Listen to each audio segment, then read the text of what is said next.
I think the internet is actually, I don't know if it's like actually speed up the revolution, so called, or slow down the revolution. It's like you have a hotline of something that's super like wrong, and then people all criticize on it, be angry about it for like 3 days, and it's being replaced by something else, and then your anger just like gone. Nobody worries about it. Nobody like remembers about it, but the victims still suffer.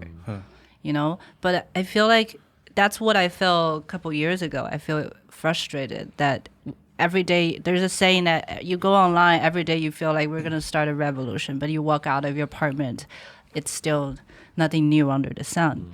But I think especially after the COVID situation, a lot of things has been changed.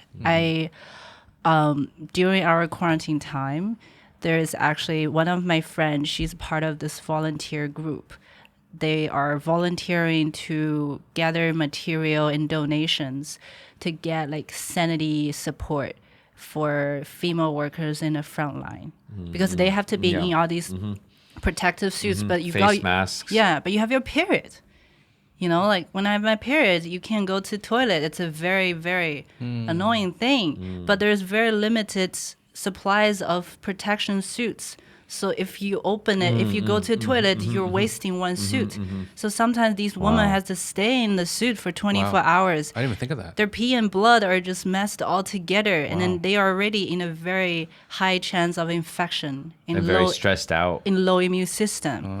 And then a lot of the hospital, because the leaders are just think, oh, you know, sanity pads or tampons are not important as important as protection suits. So these are not qualified to take the express line to be delivered to the front line.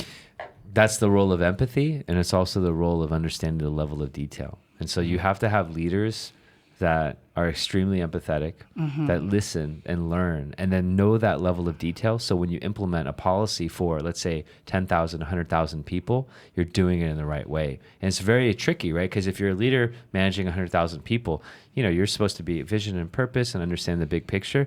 You actually have to be able to zoom into the micro detail so that when you implement your broader vision, you're not doing the wrong vision for 50% of the staff or more, right? If you add nurses in there, it's because like if you only used logic to make a decision, then logically the protective suit is the most expensive. It's also the lowest quantity, so you got to do everything you can to protect that amount that's used to its fullest. But only if you add in empathy can you really understand that the front line consists of a huge number of women that have to deal with certain circumstances that are beyond what a typical male would go through, and that you need to have that empathy in order to help cater to that and to their cause and to what they're trying to do and support them. But most of the leaders are male.